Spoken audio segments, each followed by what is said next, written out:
Okay, hello everyone. Maria Young here, welcoming you on behalf of SHEP Earth Aware, Green Spaces for Health, Cork Healthy Cities, Cork Chamber, the Environmental Research Institute and the Cork Environmental Forum. A big welcome today to our guest speaker, Professor John O'Halloran, President of UCC. And for our 10-minute piece, we are really delighted to host the wonderful Dr. Maria Curran. Maria is the Sustainability Officer for UCC. She holds a BSc in Environmental Science from UCC and a PhD in Ecology, which was undertaken between UCC and the United States Department of Agriculture in Baton Rouge, Louisiana. Prior to taking on the role as Sustainability Officer, Maria worked as a program manager for the National Environment Research Council in the UK, and then as a postdoctoral researcher at the University of Limerick.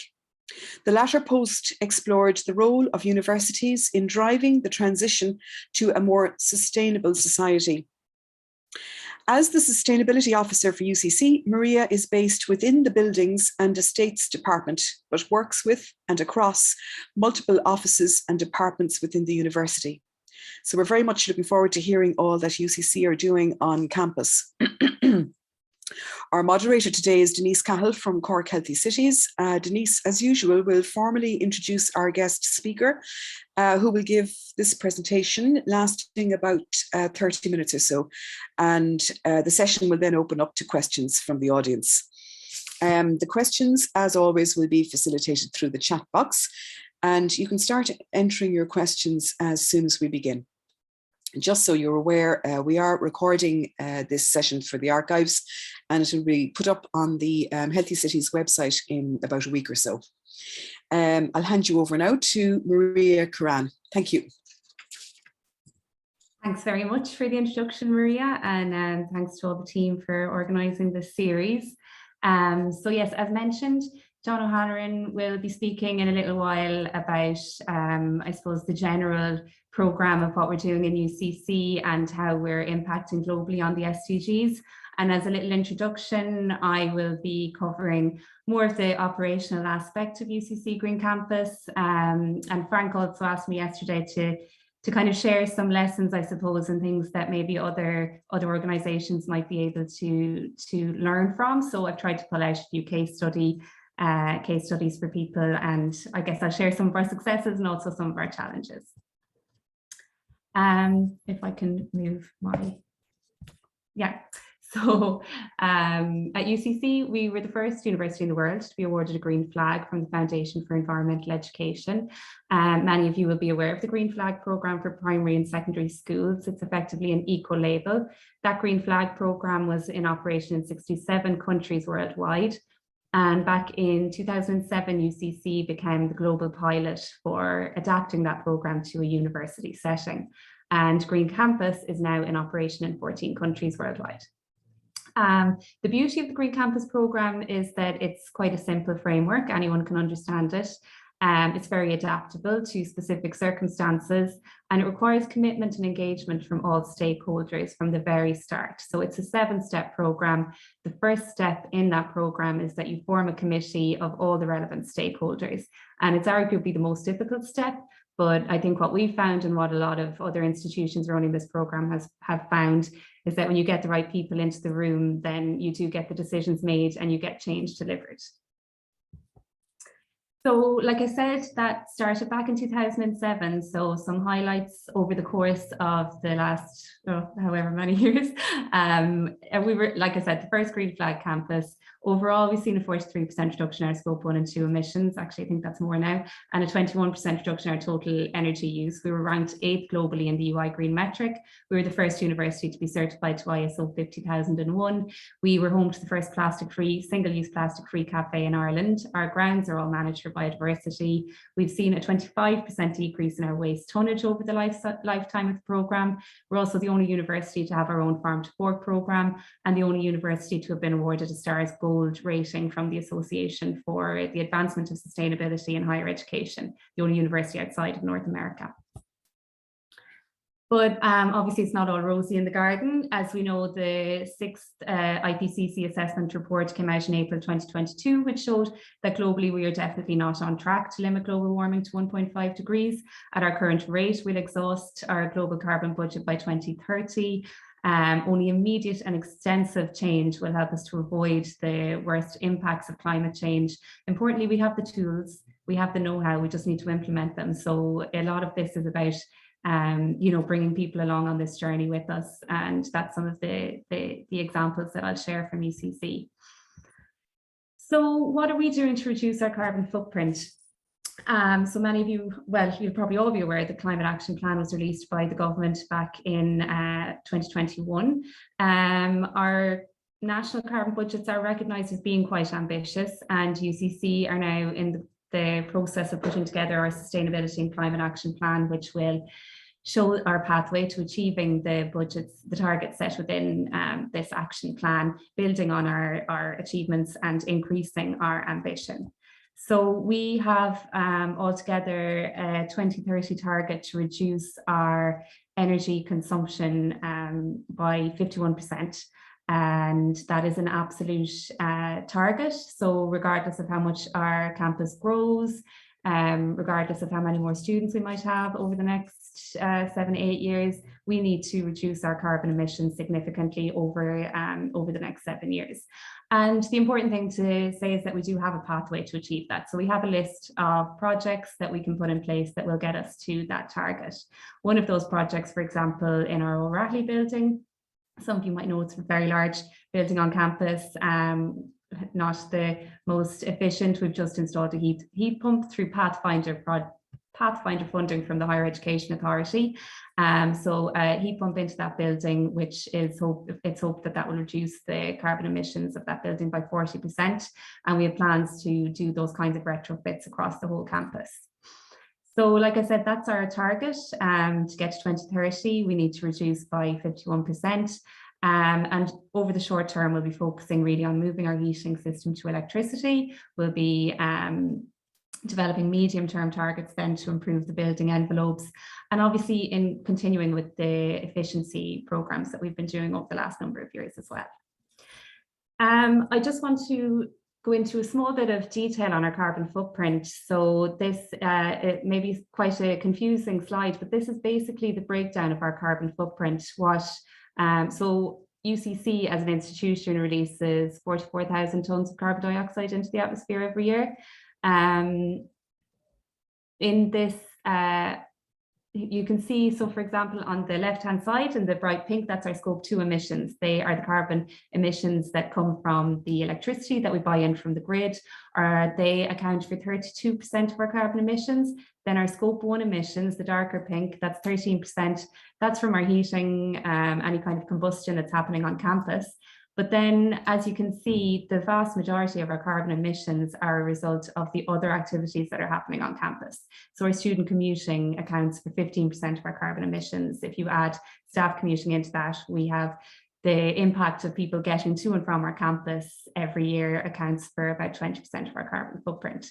Now, this helps us to kind of make decisions around what different plans we'll put in place, because you can see, for example, there as well, construction is quite a large chunk of our carbon footprint at 10%. But one of the reasons why our students are commuting to and from campus is that they don't have enough, there isn't enough accommodation close to campus for them to live and walk to and from campus. So we need to construct more student accommodation to avoid those commuting emissions. So it's quite a complex picture. We undertake this analysis. We undertake the analysis of our Scope 1 and Scope 2 and our commuting emissions every year. And then this broader analysis that includes all of our purchases, we undertake that about every 3 years. So you can see that often when you will hear of institutions, companies making grand pledges about their carbon emissions, they'll talk about being net zero. In general, they're often only talking about those Scope 1 and Scope 2 emissions. They're not looking at all of the other impacts that their operations are having. So this is really important that we're taking all of this into consideration in our plans. So looking, for example, at those commuting patterns, And this is from our commuter plan. So the graph on the left shows our staff modal share, the graph on the right shows our student modal share, and it's done according to distance. So if you look just, for example, at the car driver category, which is second last there, you'll see that once we go beyond 5 kilometres from campus, all of a sudden there's a huge jump in the number of students and staff that are driving to and from campus. So we need to get those people out of their cars. We need to get them on buses, probably if they're living greater than 10 kilometres away from campus. We need to get them on bicycles or walking if they're living, well, probably on bicycles if they're walking between 5 and 10 kilometres from campus. So we're doing a lot around that. Like I said, we are looking at our accommodation provision for students through our master plan. We are looking at improving infrastructure for staff and students to cycle to campus. We're doing things like an e-bike trial. So we bought some e-bikes, which we gave out to staff to trial for a week for their commute and see would that make them more likely to cycle to and from campus. And obviously looking at our own fleet as well and electrifying our fleet. So we're really, looking a lot at our commuting emissions in terms of those scope 3. And then, like I said, we are looking at bringing our entire campus along the journey with us. So behavioural change is a huge part of what we're doing here in UCC. We have a community of over 25,000, over 3,000 staff, over 21,000 students. How can we encourage all of these people, all of our campus community to bring sustainability into everything that we're doing? And one of the kind of models that we look at for behavioural change is how can we work at both the individual, the social and the material level. So how can we target individuals within our institution? How can we target their emotional attachment to the university? What kind of carrots and sticks can we provide? And then at the social level, setting up green teams, getting kind of opinion leaders within the institution to come on board with our Green Campus programme. And then at the material level within our Buildings and Estates department, just upgrading the infrastructure, ensuring that for example, when you get to a bin, you have all the options there to recycle the material that you have. So to take a few examples of that, many of you will have come across our Bull Library, our Green Library campaign, which has been in operation now for about 4 or 5 years. And just to take you through what we did there, it's been a really successful programme with reducing energy consumption and improving recycling in the Bull Library. And it was part of our Saver Save scheme, which was looking at reducing energy consumption so that the money that would be spent on energy could then be used by green teams within buildings to be reinvested into their green programs. So where did we start? Well, as you all know, often when it comes to improving efficiency, it's not rocket science. We basically switched off the lights. We went into the library, we looked through it in the middle of summer when there was very few students there at the least busy times of year. There were whole floors with very few students sitting there studying, and they were all lit up. So what we did was we looked at the usage of different parts of the library. We asked people to move.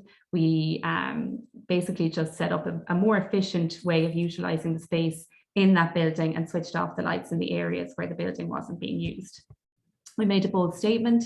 So the library decided that disposable cups, disposable plastics were not going to be allowed in that building. This, like I said, was back in 2017. It was long before the Blue Planet effect, long before people were really getting on the disposable plastic agenda. So this was a really bold statement at the time, and something that that really kind of set a red line for the library in their programme. So from the moment that we started this campaign, that was it. There was no disposables in the building. Like I said, we corrected the infrastructure. So we took out all of the individual small bins where it was just too easy for people to do the wrong thing. It was too easy to throw your rubbish into the first bin that you would come across. We took all of those small bins away and we put in centrally located recycling stations. We consistently fed back to our building users. So we brought them all on the journey with us. We said, thank you for moving to a different part of the library. Thank you for putting up with us, putting off the lights. Thank you for bringing your reusable cup. Thank you for recycling properly. These are the improvements that we've made because of you. We linked it in with student well-being. So like I said, the savings from the energy consumption project were reinvested into the building. So we did things like putting in a green wall. So students that were in the 24-hour reading room, where they could be there at 3 o'clock in the morning studying for an exam the next day, we put in this green wall that they could look at and kind of hopefully improve their mental well-being at that very stressful time. And we also celebrated the success. So we had a team within the library who we had coffee mornings regularly. We got together, we entered competitions, we went to award ceremonies, you know, and we enjoyed it. We made it fun, and we had huge success with that project. And now, because of the success of that project, we have a number of different teams across the university engaging in this program of reducing energy consumption and improving recycling. This is just a selection of them all, and we're taking a similar approach as we did with the library, where we're trying to build a campaign around that building, around what that building does, what's unique to its own setting. So for example, with the Environmental Research Institute, we're looking at green labs, we're looking at linking to the research that's going on in there. On our North Mall campus, we're looking at urban farming, using the campus as an outdoor classroom. On the Quad, where all the big decisions are made in the university, that's where we piloted our sustainable print policy. Within the Glucksmann Gallery, we looked at green gallery collections. We managed to actually reduce their energy consumption by 50% just by improving how they keep their the temperature at which they keep their artworks. And in the pharmacy building, again, looking at things like green labs and the links between environment and health. So working with our community to bring sustainability into their everyday lives in a way that's really relevant to them. Another area that we're working on more and more over the last number of years is engaging our campus community with our green space. So many of you will have seen the wildflower meadows on our lower grounds, and that's part of a project across campus to manage our green space for biodiversity. So taking a kind of matrix approach where we look at different areas, how are those areas used, how much can we reduce the mowing schedule in those areas, and how can we encourage people to then utilize that space to be with nature. So we also established a program with our graduate attributes colleagues around success being in your nature. So trying to encourage people to get outside, to be in green space, and how that's so important for their mental well-being. We have all these different spaces outside within our green areas on campus that we've developed for use for teaching as well. And we actually have an internationally designated arboretum on campus. So many of you may have been on the tree tours with Owen Latisse, which is part of that open arboretum. And then we also have our community garden. And then the last kind of example of something that we've been working on really heavily over the last number of years is around responsible consumption. So one thing that we noticed really early on was that our students and our staff were really engaged in reducing plastic consumption. It was something that they really felt like they had influence over, that they could kind of impact on in their day-to-day lives. So Plastic-Free UCC then was a commitment that was made by the university in 2018, and that was that we would be plastic-free in our catering operations by 2023. So that's coming around pretty quickly. Unfortunately, as I said, I've mentioned some challenges. We were obviously put back in that regard because of the COVID-19 pandemic and the fact that there was unfortunately a move back to disposables, even though that wasn't really necessary in hindsight. But we're getting back on this now, and we will have some exciting updates, I think, on this soon. We did have Ireland's first single-use plastic-free cafe launched in 2018, and in the first year of operation, that's over 100,000 single-use plastic items avoided. In our student centre, one really interesting statistic was when they installed cup washers, so people could go in and actually wash their own reusable cups, there was straight away a 20% increase in the use of reusable cups in that cafe. We also had a trial Recircle lunchbox sharing program, which was launched unfortunately just before the pandemic as well, but that was actually going down quite well, and it was a number of other universities and public sector organisations had started to look into taking that, what we had trialled here, and bringing it into their operations as well. So hopefully we can get that up and going again soon. We also have a Green Labs program. So, you know, we're not just looking at the plastics in our operations, we're looking at them across the whole university. Our international office have a swap shop. So all of the international students that come and go year on year can actually share items that they buy. And we are rolling out a binless office system across campus at the moment as well, thanks to our new cleaning service providers. And I mentioned that because an awful lot of this comes back to the fact that we are now including green criteria in all of our procurement processes. So when we get a new service provider on campus, these kinds of sustainability initiatives are part of their contracts. So in the future, just a few things, I suppose. I mentioned our 2030 targets. We do have targets then going beyond that. We have signed up to be, net zero carbon before 2050, and we are putting a more accurate timeline on that at the moment. We are also engaged with the Sustainable Development Solutions Network, which is an international network looking at bringing the sustainable development goals out into the community, into policy and all that. And we're looking at developing an Irish network around that. And we're also looking at the Carbon Literacy Project and rolling out carbon literacy training for all of our staff and students over the next few years. So that is just a little introduction to what we're doing here in UCC. I'm happy to take any questions. Thanks a million, Maria. That was fantastic whistle stop tour. Just to encourage people to put your questions in the chat box there, and I'm happy to pose them to Maria. I've one or two of my own anyway.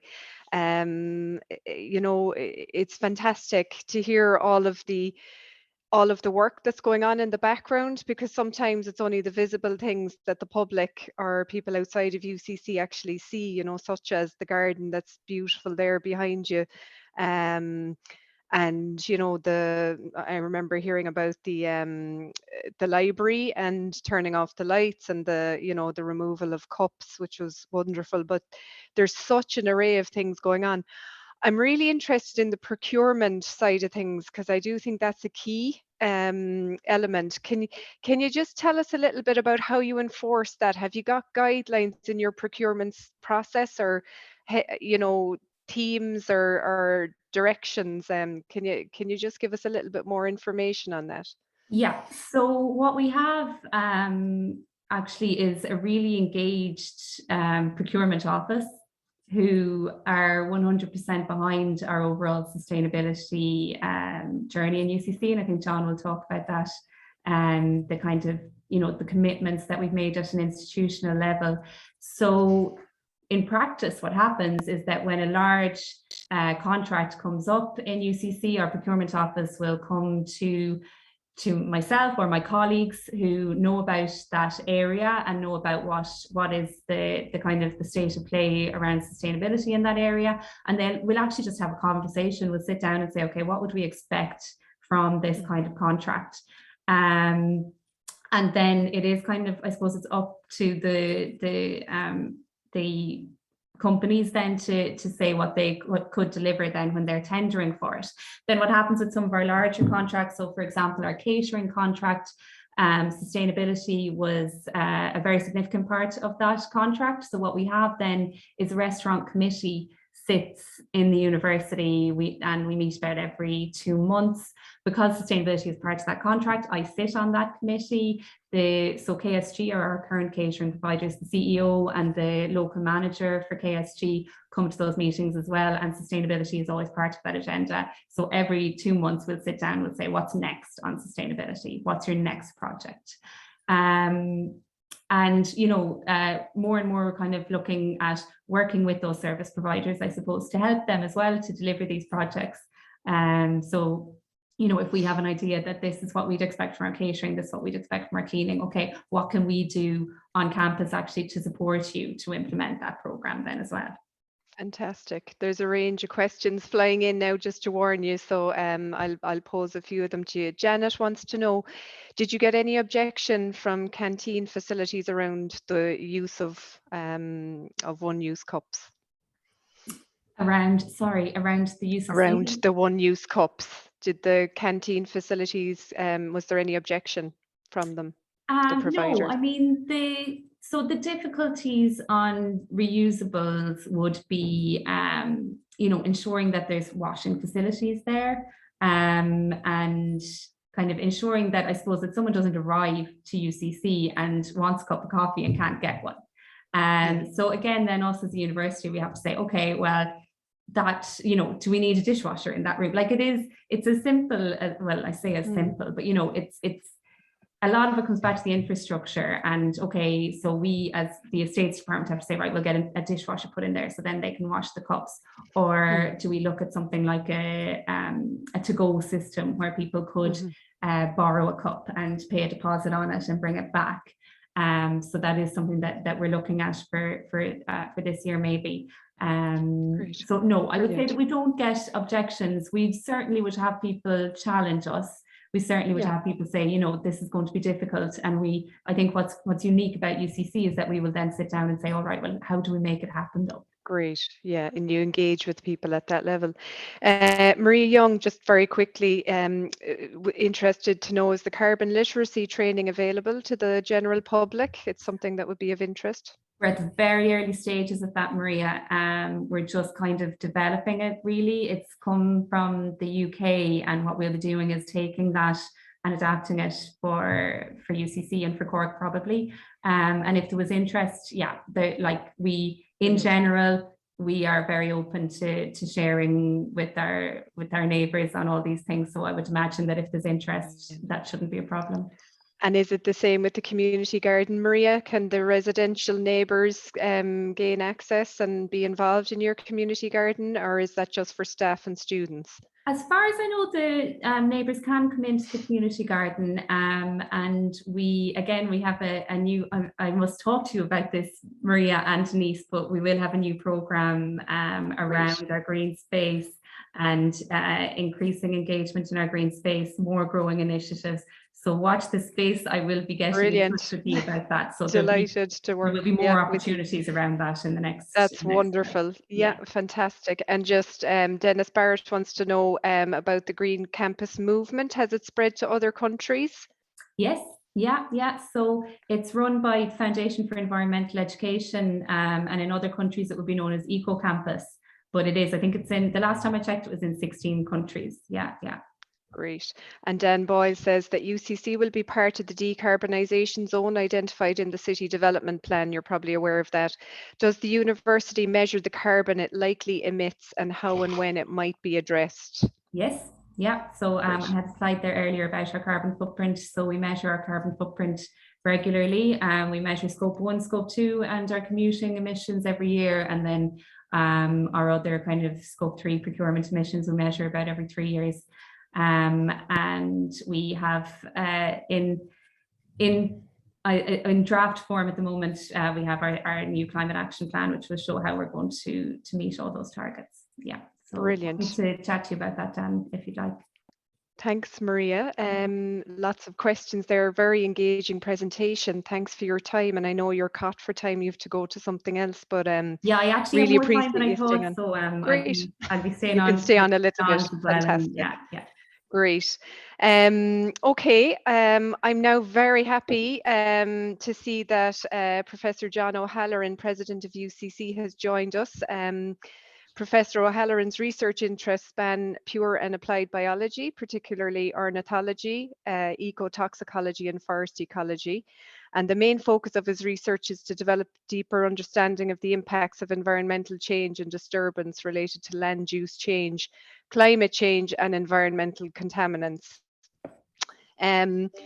Professor O'Halloran is now the president of University College Cork, and we're delighted to invite him now to speak about the role of a university in tackling global sustainability challenge. Thanks very much, Denise, and it's just a joy to follow Maria. What Maria probably didn't say at the beginning of this, that Maria was responsible for much of this, and I'll come to this in a moment. She's just a fantastic colleague and a great leader in the institution and the city and globally, actually, and Mark Poland also. So I'm going to try and put up my presentation. I think I should be able to share it from this side, I think, if that's okay. Do you see that okay? No? That's, yeah, we can see that. Yeah, you just need to transfer to slideshow, yeah. Okay.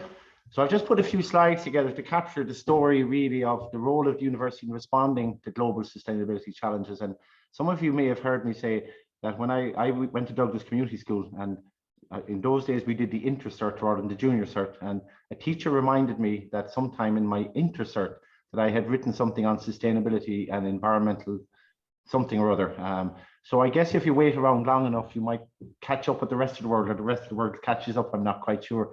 But what's a joy for me is to be in a university where our core value and our core reputation is nested around the importance of sustainability.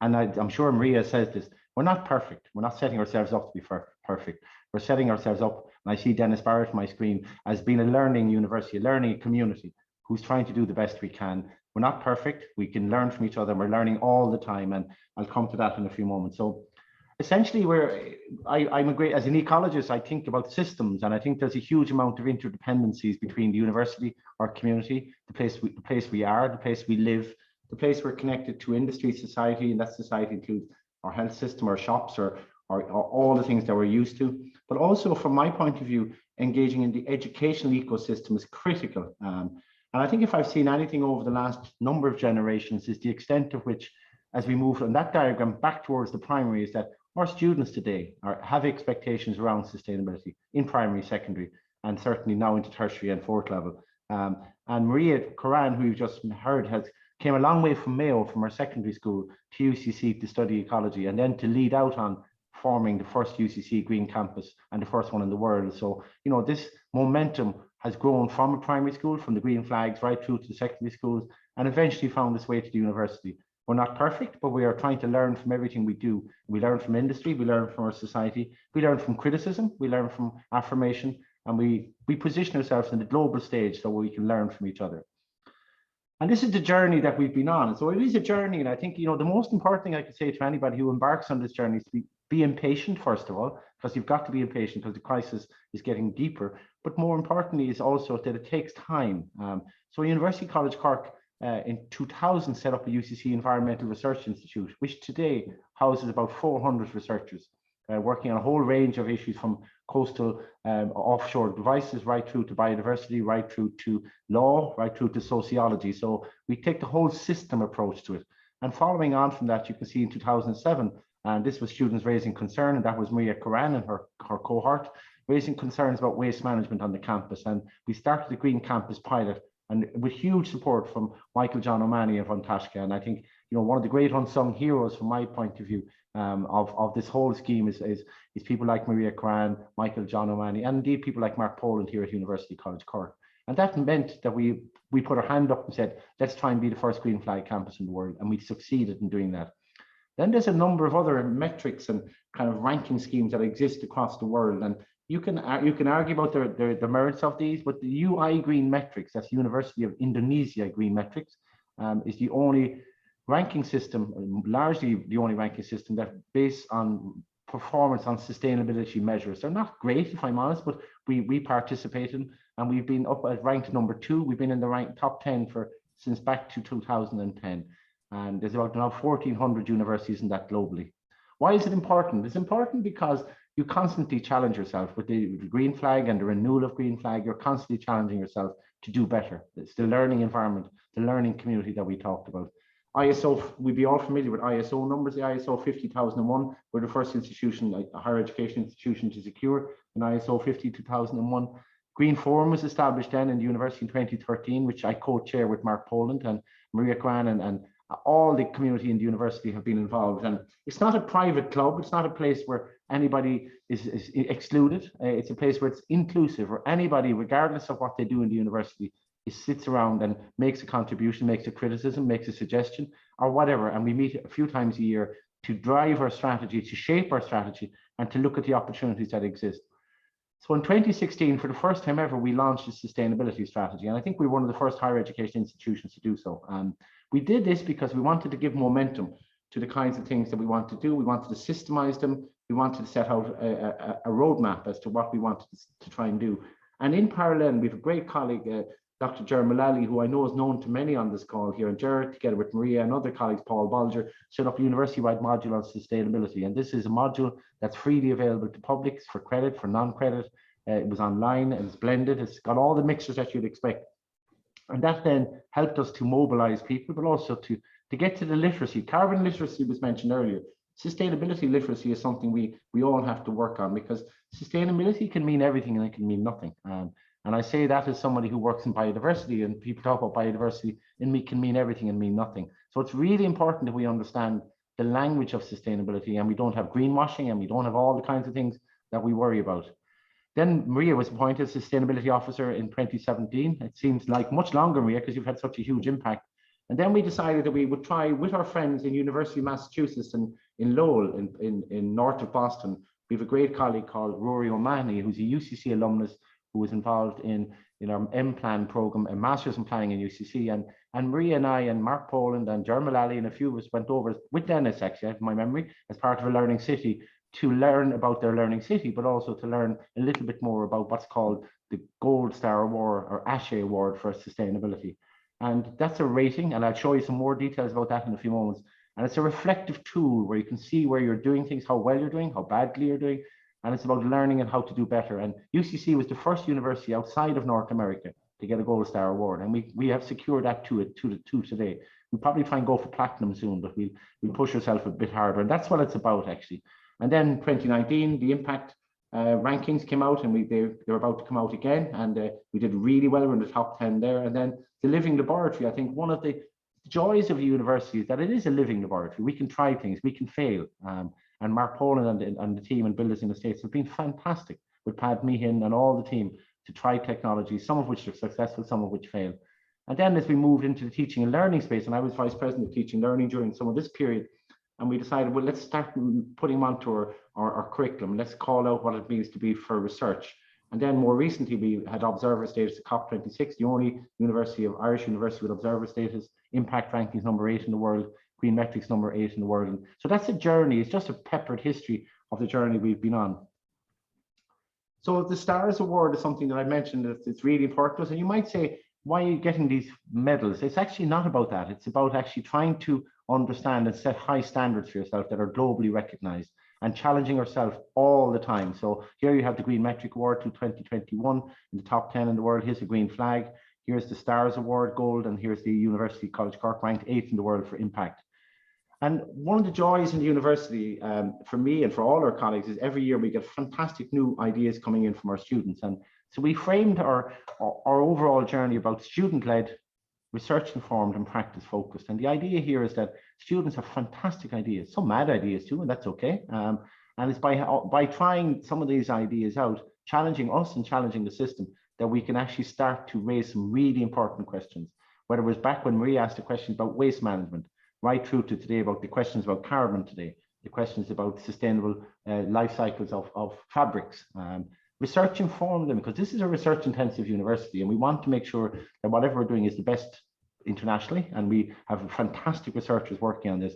And then practice focus. We try to practice what we preach, but I say we're not perfect by any means. I'm sure anybody could walk around the campus today and point out lots of things that we could improve on, and we accept that, and we just want to try and bring about a transformation that students led, really enabled by our research, and enable us to bring the kind of change that we think ultimately about shaping a global citizens for the world for tomorrow.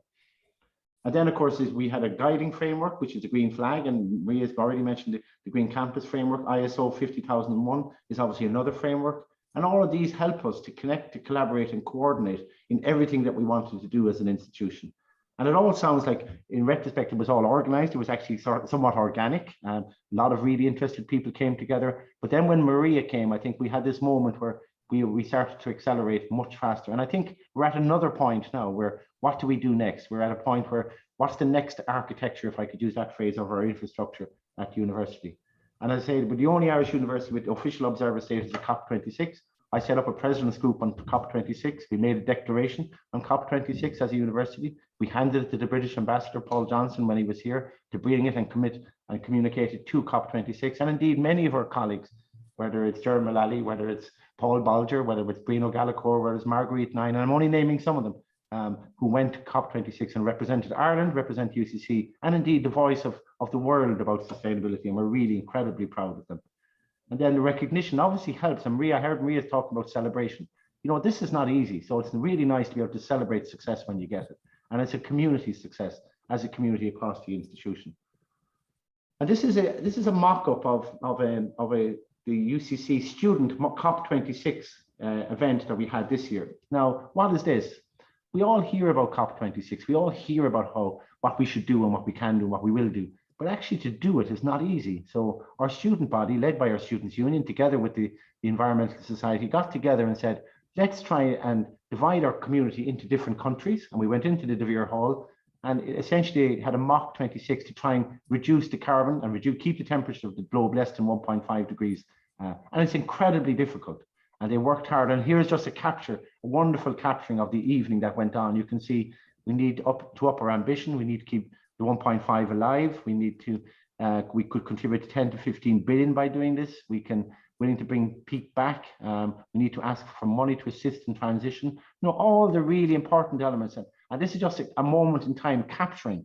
But I think my greatest reflection from this is even with incredibly talented, committed people, found it incredibly difficult to come up with a scheme that would keep us at 1.5. And that's the challenge for us. And I think that's just one element, of course, of sustainability. But nonetheless, it's a real good example of how students engage and want to engage and want to provide leadership in this space.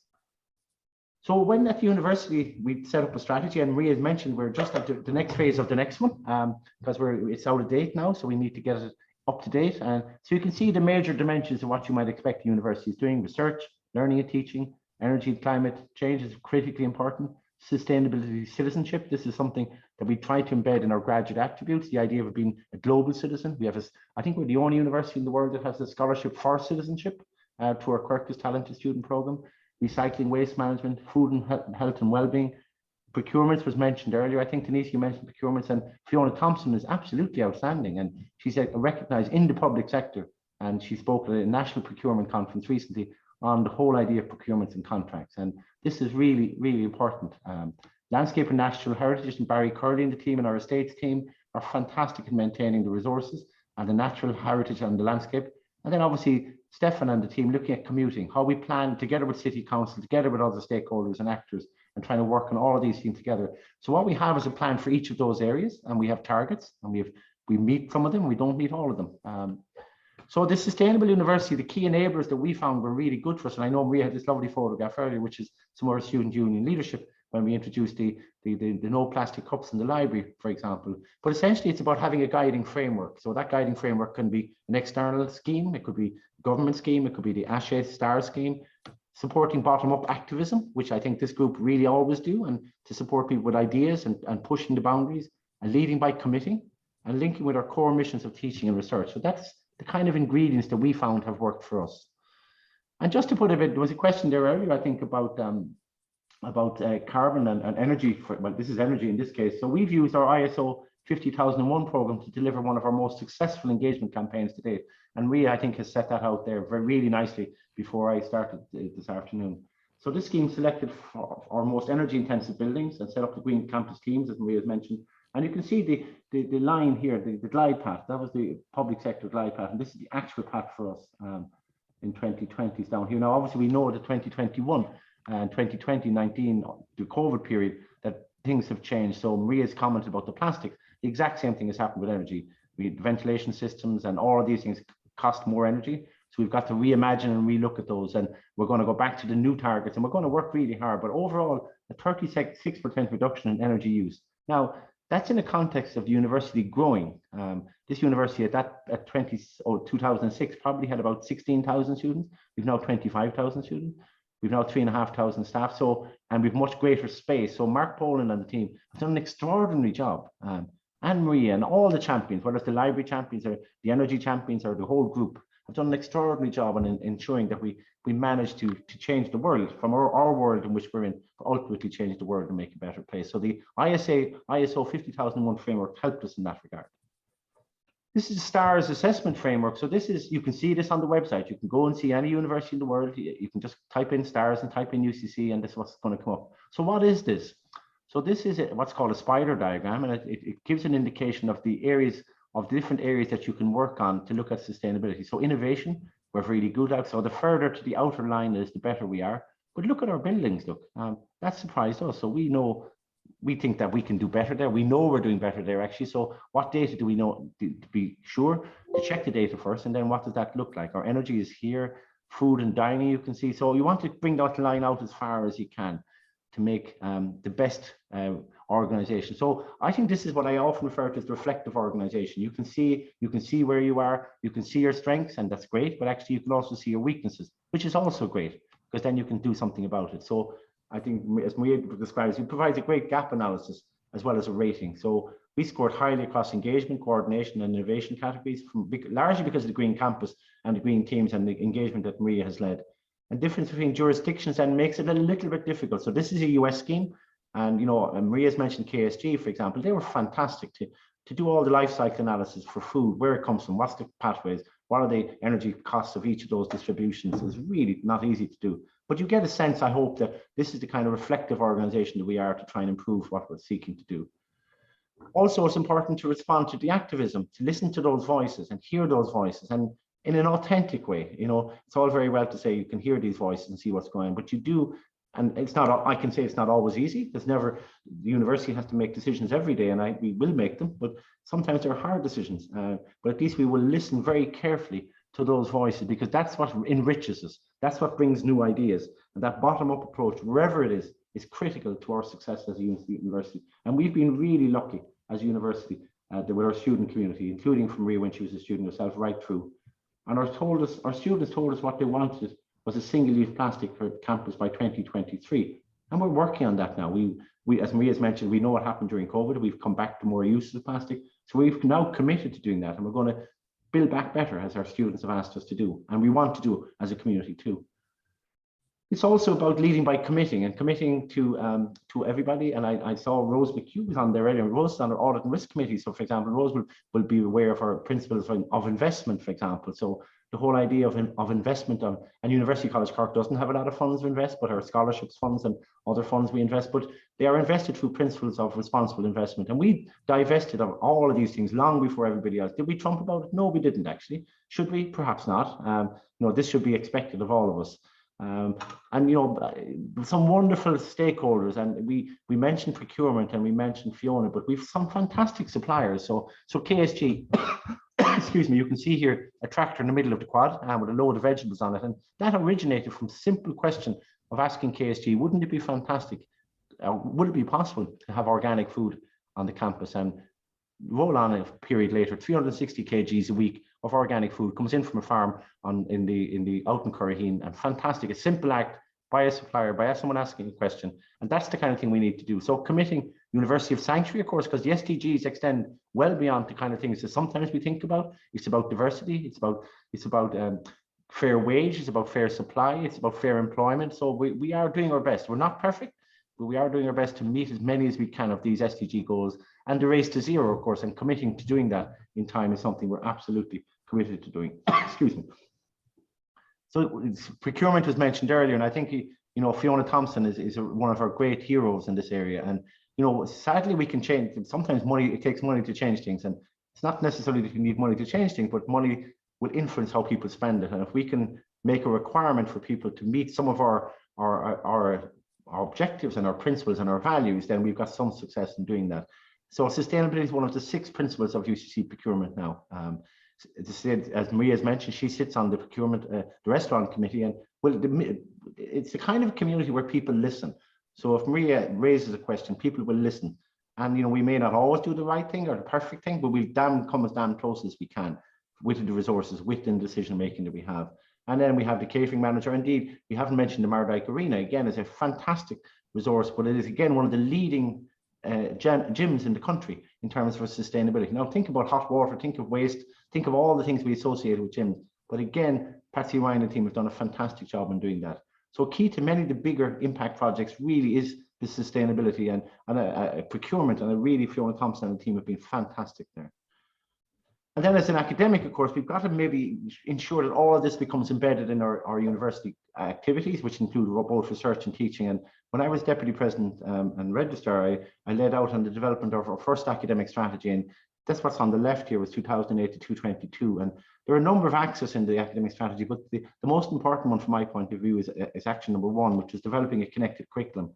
So the idea here is that every curriculum in University College Cork will have some research element. It'll speak to the employability of our graduates, have sustainability as an important element, have interdisciplinarity, have global reach, and have civic community engagement. And you might say that's a big ask. And I always say, well, let's take medieval Irish, or take Irish actually as an example here. So let's just look at that through that lens. So obviously we have a lot of people doing really good work that's been research in Irish. Pádraig Ó Macsán published a paper in Science recently. He's a professor of Irish, looking at ancient manuscripts. We know that employability, now Irish is really important for opportunities for employability. Sustainability of communities is based on language. It's based on the values that we attach to language and communities. So very interdisciplinarity. We've got people working with across languages and technology. Global reach. We now know that most of the MAs in Irish are actually from North America, are taking that program. So I think very quickly you can start to change the dial in the institution such that you make sure that the values that you think are important to your curriculum, which is ultimately your education, will lead to something that's meaningful. Doesn't mean we need to be slavish to it. And you might just reflect what medicine might look like there: research-based medicine, employability, green medicine, interdisciplinarity. It's a very useful framework to help us to connect our teaching and curriculum. And that's a big project for UCC, and our new strategy, I hope, will continue on that work. And then linking teaching to research. You know, at the end of the day, this is a research intensive organization. So we build on the success of the university-wide module, and Dermot Mullally and the team and Paul Balger and those have been absolutely fantastic on this project. Then we have a toolkit. So John Barrymore has developed a toolkit to help people to work through developing the curriculum. And you can see University of Massachusetts Lowell given a shout out here. You know, these are great people and our colleagues down in Columbia and the University of National de Columbia. We've all worked together, including Ludgate Hub in West Cork, to try and tell the story about sustainability and develop capacity and to develop programs in sustainable futures with Maynooth University and Sligo Institute, which is now part of the Atlantic Universities of Technology, to develop masters, higher diplomas and PG certs in sustainability. And this is part of the government initiative of Human Capital Initiative. And we all know that today we need to decarbonize. Do we have the skills to do it? Do we have the literacy to do it? Do we know what we're talking about? Do we have we were told we have the money to do it. So let's make a success of this. And then finally, the work that Maria has been doing with the Living Laboratory Program. And this is about us accelerating and igniting ideas in the institution, because the university is about trying to solve real life problems. And because we're a community of 25,000 students, 3,500 staff, I think it's the 15th largest settlement in the country. If you rank the size of places in the country, I think UCC as a community is the 15th largest. So that's the scale of the operation. And we're based on partnership of key stakeholders working across disciplines and all the sectoral boundaries. We're not precious. We want to listen to each other. And we can see that there are 6 projects from different schools. We put a call out. We ask people to come up with ideas. We peer review them. We award resources for them. And then we test and trial ideas. And some work and some don't actually. And then we've more recently have had some master's students as well. And we share data and findings openly with other institutions, both in Ireland and beyond. So what are the, what are the ingredients then? Well, we think it's the top-down and bottom-up approach is really important. The stakeholders on the campus are represented on both the horizontal and the vertical. So you've got the bottom-up approach, and Maria's talked about the Green Campus, our clubs and societies, our students, our plastic-free movement, the food waste projects, and you could put another list of projects in there. But that idea of bottom-up is critical. Where it's the mock COP26. You've got top-down, which is the leadership side, saying, look, we got to meet with these targets, and our governing authority then would have approved these for us, which is fantastic. Our carbon management plan, and as Maria said, that we're looking at our sustainability and climate action plan now. So that's our next big project, and we're going to set stretch targets for each one of these. And then there's what's called the middle out, and this is a concept that Ger Mullally raised with me, and I think it's a really interesting idea. So the idea is that using other middle out measures in the middle group of the organization, that phenomena of having a whole range of people working in the middle to support, whether it's the university-wide module, whether it's other actors that are helping to change the world in which we live in. It's also evolving. This is not a static position. We constantly work and seek to do better. Coordination increases impact. So all these individual projects by themselves, and I think Denise, you might have mentioned earlier, if I'm correct, that it's not always obvious from the outside, and it's not always obvious in the inside too. So by giving some coherence to us through this project. And so Maria and I and Ger Mullally would have been at various award ceremonies in various parts of the world, and particularly in the UK, where they award universities for really good things, but they're very linear. They don't have a connected systems approach like we have at University College Cork.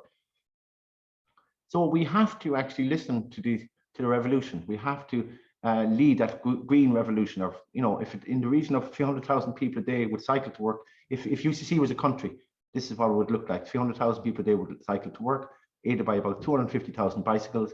And that's the kind of ambition we have to have. if we want to make the world a better place. And I'm really focusing on some elements of the SDGs here, and of course there are many others. So concluding, excuse me, the bottom-up approach is dynamic, it needs to be flexible, it needs to be respectful as well, that people have different views and perspectives. The values are really important to us, and the values as an organization, that we live those values about respect and diversity and equality. Stakeholder and community engagement are critical. And ultimately, it's about learning, it's about research, and it's about practice. Thank you so much for your time. Thanks for that, Professor O'Halloran. That was wonderful. I take it down.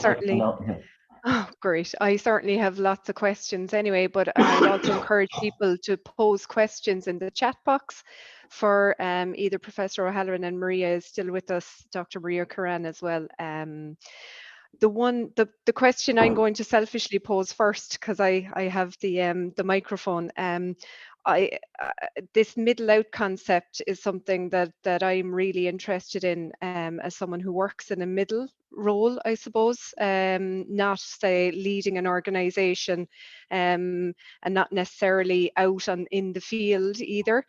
I suppose I think this is a space that's really important in terms of sustainability, and I do see a lot of leadership in that space in terms of concrete actions on the ground. So a key example would be, you know, Maria Young's work with greening our green spaces for health, and linking City Council with UCC, with community. Can you just give us an idea, you know, in terms of UCC and the great challenge that you had? This is becoming a very long question. You mentioned this really big challenge that, you know, the experts in environment had in your mock COP26. And I think this is another important issue, you know, that the experts do talk to each other, but how do we middle that out? How do we get that out? How do we, I suppose, influence out in the community, out in the world, changes to happen? Have you views on that? Yeah, I have views, and Maria might want to come in as well. I think first of all, we're kind of coming into it, hopefully coming out of a period now where expertise, you know, there was a period during the Trump period where expertise and truth didn't matter actually, that everybody thought everything was right, and my opinion is as important as the other. And what I mean by that is that expertise and specialism doesn't matter. I don't think we can survive in a world like that, actually. So I think the first thing is science. We've got to have the evidence. We've got to understand the connections. So what we've learned about COVID is interdependencies. So the idea of things being interdependent, so that what I refer to as an ecosystem approach. So I think the first thing is we need to have an understanding that things are interconnected, and that's not always easy actually. Some of us are quite singular, and we think what we're worrying about today. So I think the first piece of work is to try and help everybody on that journey, and not everybody will come there and be able to come there. And you know, we can see that in the institution herself, that not everybody can, and that's okay actually. So that comes back to the word respect then. So we've got to respect people who are going to take a bit longer to come with us. Some of you have heard many times me talking about diversity. I think the greatest diversity comes in this middle grouping, actually this middle out piece, because diversity is the greatest there. And I think this is probably where the greatest impact, like I could be up at the top down piece here, sitting here in my room saying we should do all this. And, you know, and equally there could be people at the bottom saying we should do all. But if we don't have all the actors in the middle who have the capacity, the social movement, the ability, the talent, the connectivity, the social awareness, all of those things. I don't know if that's answering it, Denise, but I think it's the literacy, it's expertise. I agree. It's commitment, but it's also about, you know, and I keep coming back to the word respect. It's about respecting each other's, that we have, each of us have got a role to play in how we can make the world a better place. You know, Maria, I don't know if you want to add to that, or? I'll just add that it was actually Dennis Barrett that introduced us to the concept of middle out. So thank you, Dennis. But yeah, like, you know, I put up that that graph of the behavior change model, and there's one word in there, the word is agency, and I think that's so important that everyone is an expert in their own area, and yes, we have brilliant experts in UCC in climate change and on the academic side, but then we have the experts working day to day in the buildings office, in the library, in the labs, and they know inside out how their area works. And if we can convince them and support them to see the importance of sustainability and to see that it's relevant to them and that they have the tools and the capacity to deliver change, then we will see that kind of institutional transformational change. I mean, the other thing maybe you prompted me to think, Maria, is that I know that when I started on this journey, that I was a zoologist and ecologist, and I was kind of saying, well, what have engineers got to do with this? You know, because I was so narrow in my view, and you know that I didn't see the interconnections, and I think maybe a level of immaturity on my part, as I can only speak for myself. And I'll always remember the day I finished my PhDs. I'm sorry if I'm wandering now, but the person that supervised my PhD was a guy called Professor Barry Duggan, and he did his PhD before Watson and Crick had worked out the DNA helix. So he was quite an elderly man when he retired. And I remember him the day he retired, he said, John, I've just become a scientist. And I was really puzzled by that. And he said to me after, he said, you know, when you start as a student, you learn a lot. And then you do a PhD, you learn a lot about a very small amount. And then you learn as you go that actually chemistry is important, physics is important, and medicine is important, and sociology is important, and law is important. So I think when you have all those connections, and respect those interdependencies, there's a real chance of success. So I don't know if, Dennis, I didn't realize that you were the master of this. I thought it was Ger Mullally. Apologies, Dennis, for the middle outreach there. Yeah. Just I might just come into credit. I also borrowed it. I'm a great believer in the R&D concept, rob and duplicate. So if I hear a good idea, it came from Udine actually, visit to see how they were incorporating play into their concept as a city. So as a learning city, we're always trying to implement good ideas. That was with Denise and Martha Halbert also. So Denise has really worked hard. I'm a firm believer in the middle out. Yeah. Yeah. We all there was many learnings from that visit. Actually, the playful paradigm emerged, and a lot of the practice on that front comes from there. So just to bring it back to source, it's been a useful idea, same as Denise is saying, for us as well in terms of our learning city structures.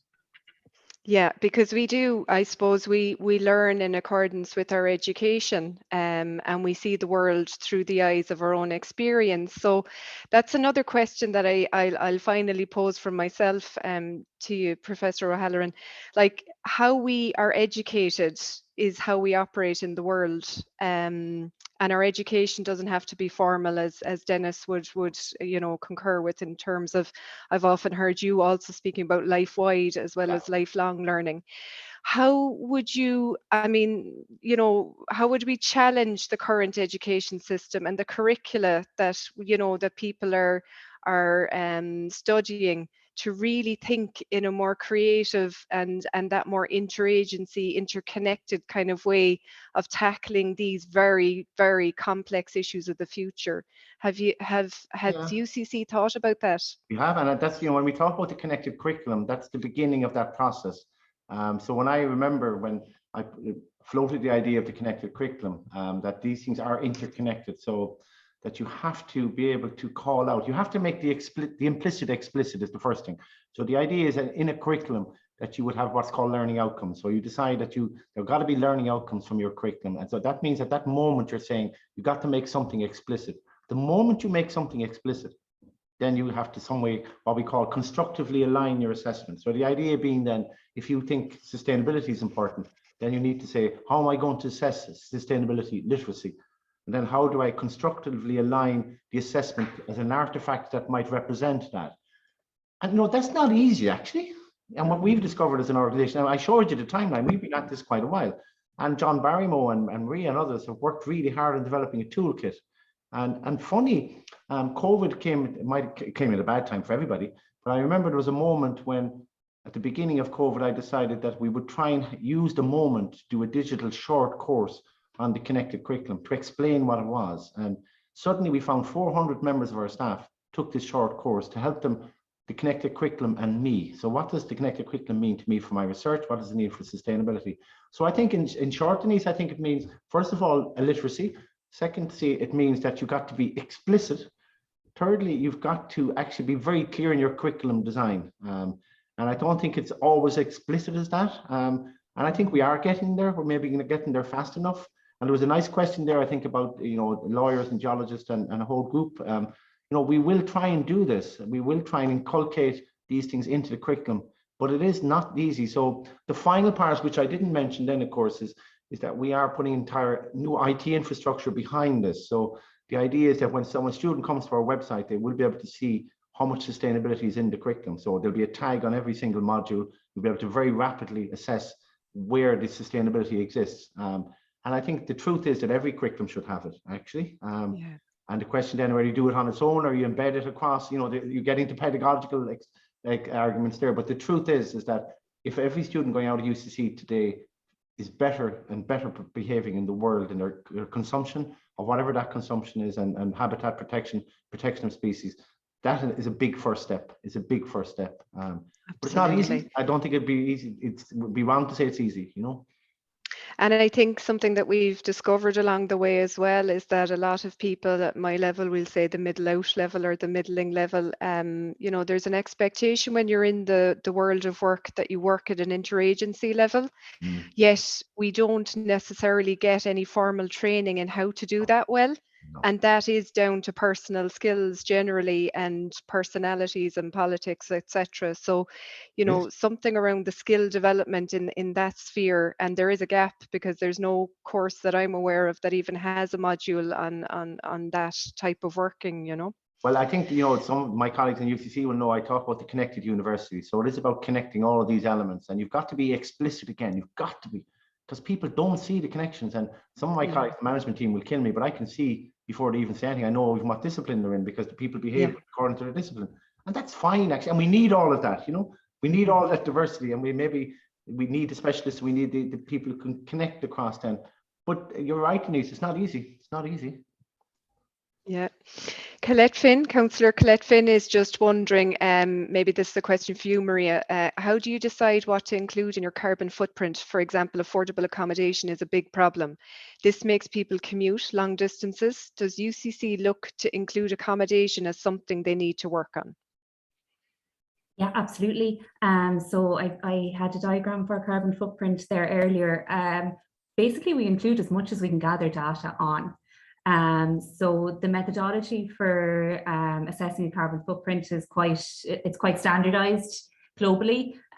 So our scope 1 and scope 2 emissions would basically be our heating and our electricity, and then our scope 3 is everything else. And we gather, we look at our spend, basically how much we spend on different sectors, and then there's emission factors that you can get to determine how much carbon is emitted from these different sectors. So yes, construction is included in our carbon footprint, as is commuting, and it is a difficult kind of question to answer, because absolutely we need to be providing more student accommodation to reduce our commuting emissions. So we do have a master plan as a university. So we do have, I think, I think, John, the plan is 2,000 more. Yeah, we have 1,500 currently, and our plan is to have 2,000 beds. Yeah, so that will, that does mean that our emissions from construction are unlikely to reduce in the short term, but they will over the medium term, and then hopefully our commuting emissions would go down as well. I think Colette Finn's comment is really valuable, because it's a double-edged sword, if you like, because if you don't have accommodation, people are commuting, so the quality of life is poor. And we know that so we do a commuter survey every year, if I'm correct, Maria, and we know that some of our students have been increasing their commuting, because there's maybe no accommodation, or maybe it's too expensive. And now with fuel prices increasing, then it gets even more difficult. Now, you might say that's good because they're no longer commuting, but actually the quality of life issues then begin to come to play. So it's really complex, Councillor Finn, you're absolutely right. And I wish I knew the answer, but we'll keep trying. And I think it is about trying to work through the poverty side of it as well, because fuel poverty and all of that is a real issue. And accommodation is expensive. So it is the construction, as Maria says, but it's also the commuting. It's also the cost of that, So thank you. We do sit down and we ask these questions, and there is a master plan there that determines where we decide those emissions are needed in the short term, I suppose.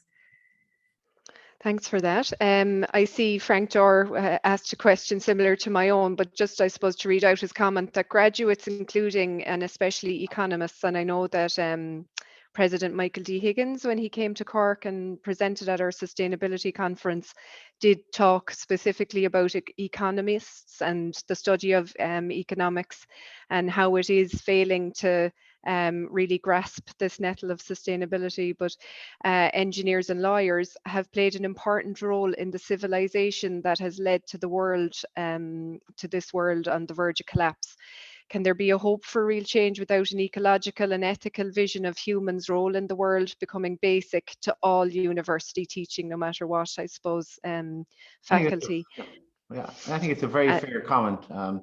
And I think that we just have to keep at it is the first thing. I think the finances, and Maria might want to comment on this, but to give you an example, so Nick Ashmore, for example, some of may or may not know that name. Nick Ashmore is the CEO of the Strategic Investment Fund for Ireland. So it's a state agency, huge capital investment. Members of their team and banking people came to UCC for a full day to understand the workshop on sustainability, because they know that the World Bank is not going to give you, the European Investment Bank is not going to give money if you're going to cause habitat destruction. You're going to start eventually increasing your carbon emissions. So it'll be a slow burn, but what we be really careful of here is that we don't leave people behind then, because if it becomes money, then we can leave people behind very quickly. If you take example, there's a really good example of green finance so we have a project with Fexco. Some of you may know Fexco and Kerry. Fexco are a very large fintech company with 2,500 people across the globe. And they've developed a software with us, with our team, to measure the carbon emissions of the 30,000 aircraft that are leased out of Ireland, for example. So how do you capture all of these kinds of things? So finance, sadly, will be one of the reasons that will bring the changes. And I think we are seeing a significant move. So the ESG reporting, we have an ESG reporting for our own investment portfolio. I'm not sure for the first university to do that, but it will come, and the finance will drive this. But we got to be careful that we don't leave people behind, because I've said, Maria's heard me say this, is this a middle class issue? People talk about sustainability. We have the comfort that we have some supplies that we can rely on, and then we leave everybody behind in the way. That we got to be really careful that we don't leave anybody behind on this journey. And I think education is about all of that, actually, and respecting people along the way. The one thing I would say as well, when it comes to our educational offerings, when we think about the timeline that's ahead of us, really we need to be educating people that are currently in decision-making positions, that can make these decisions now in their industries or in government. So I mean, at the moment, I think myself and John will be heading away over to the launch of our Sustainable Futures initiative, which is a HCI Human Capital Initiative funded program. We actually have a lot of industry leaders in here at the moment doing skills mapping. So we're working with those industry leaders to map where the skills gaps are in industry around sustainability and climate action, so that we can then develop programs to help them to deliver this transition that we all need.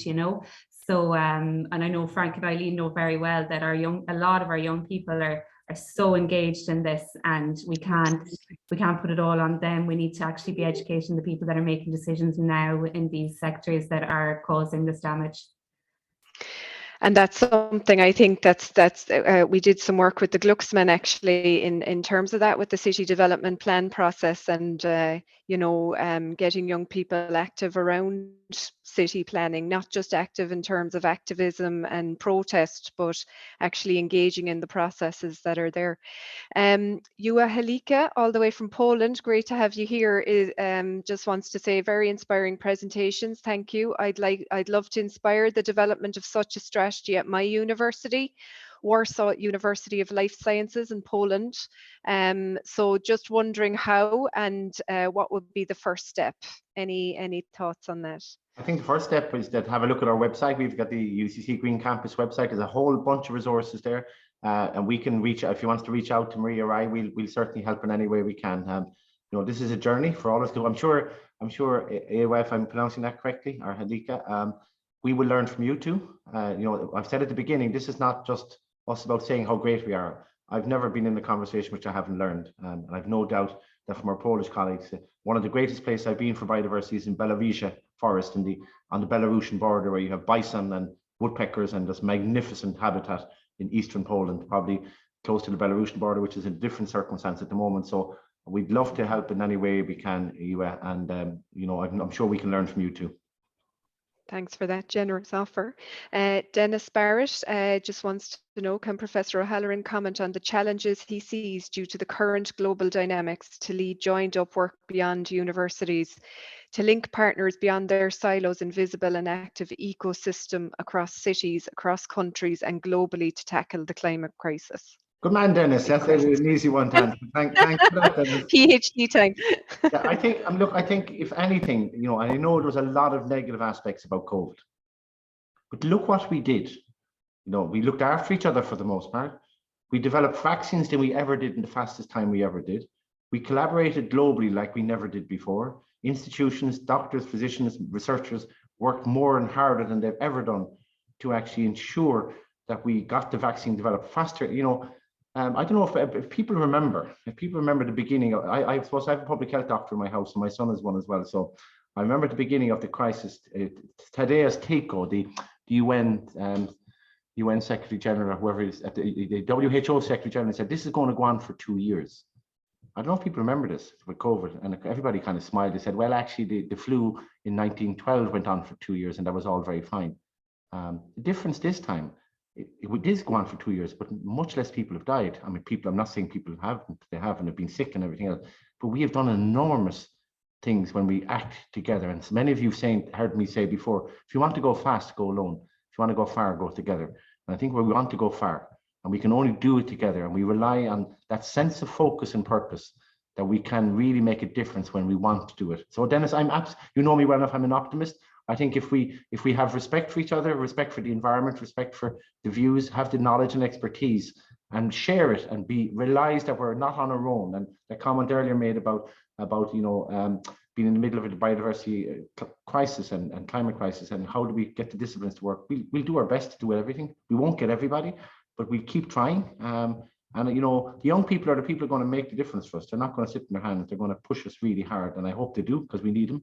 We need them to push hard. So I'm an optimist. I think the war has certainly, in Ukraine, has certainly put a new lens on it. But look at the generosity we're seeing in our own communities, left and right of us, everywhere. Why? Because that sense of focus and purpose and generosity and respect for human life. And I think we'll continue to do that. But it's not easy, but I'm confident, and it's great to have someone from Poland here with us today. You know, and this is the world that we live in. We're all independent. What happens in Cork is going to influence Poland. What happens in Poland will influence in Cork. So it's just really important to do that. So Dennis, you've always challenged me. We'll keep at it anyway. Dennis, what would your own view? Have you a view yourself, Dennis? It's a master educator. Put the question back to the student. No, I think it's very easy to get distracted when kind of an emergency situation is on our doorstep, and our need to have an emergency response to welcome our new Ukrainian community among us, as long as they need shelter and to be part of our community. That's the response we need to do, as the response we need to pull together around COVID was. But the bigger challenges faced by the globe remain. And I think networks, this was Denise spoke about the middle out scenario. Networks, I believe, are a huge force. And I think many of what Maria described within the university are networks, very healthy ecosystems, mini ecosystems leading into a bigger ecosystem within the university. But leadership is really valued, and I just want to thank you for your leadership in this. And today, I learned a huge amount today. But you know, you've always put your hand up, as has the university. You mentioned Ger Mullally earlier as well, and Ger and other colleagues have always put their hand up. And I think those networks where there are leaders coming together, they have a potential, and this event helps to tell the story, and we need lots more of this. That would be my closing comment, and thank the organisers for keeping the stories coming. They have been challenging and interesting always, and I think we need many more of them. Thanks, Dennis. And I think, you know, your alignment with the COVID crisis, Professor O'Halloran, very much relates to Eileen's comment as well here, that we're in a climate emergency and a biodiversity emergency. And I guess it's, you know, can we, you know, what is taught in UCC across all disciplines and how it's taught, can it reflect the scale of these emergencies? And can we all act as if this is an emergency the way we did with COVID and the way we are with the Ukraine crisis? We've shown how we can, as Dennis said, create the networks to respond, but it's to make sure everybody sees this as the crisis that it is, you know. I think it's a really good point that Eileen makes there. I mean, it really is. It is an emergency, and I think I think it's about confidence too. I think if we believe we can do this, And I think COVID has shown us we believe we can do amazing things. But what I suppose on the slightly more negative side, what struck me is how little our emissions dropped during COVID. You know, I mean, we might thought everything was fine, but they didn't drop that much. But at the same time, it goes to show what we can achieve if we want to do it. I mean, the Ukrainian crisis, of course, is shining a light on fossil fuels. It is shining a light on energy. It is shining a light in a new and a different way. So I think, you know, we've got to try and find, to your point, Dennis, the stories, because, and some of you've heard me say before that, and maybe this is as a scientist, I'm not the best person to say this, but I think that we also need our creative practitioners. You know, we've got to speak to the heart as much as, and the head as to the head. So you've got to have music, you've got to have poetry, you've got to access people's emotions in a new and a different way.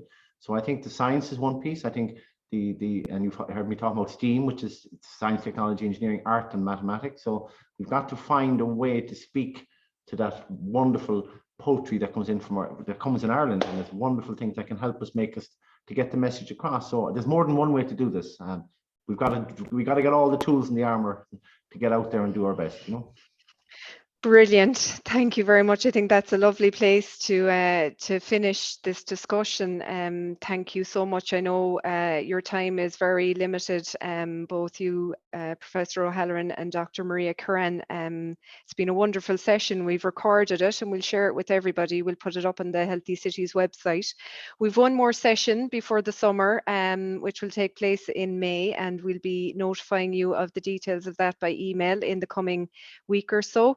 I'm also going to now post the Survey Monkey, which is about the future of these webinar series, whether we'll continue with them and what kind of content you'd like to see in it. We've had a huge following. This is our 16th webinar, and we started this during COVID in response to the lack of in-person connection, and it's been a huge success from our perspective. The partner organisations, the ERI and UCC, SHEP, Earth Aware, Green Spaces for Health, Cork Environmental Forum, Cork Chamber, and myself in Cork Healthy Cities. It's been great so far.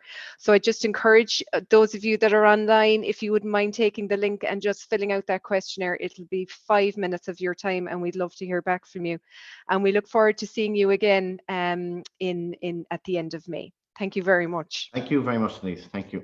Thanks.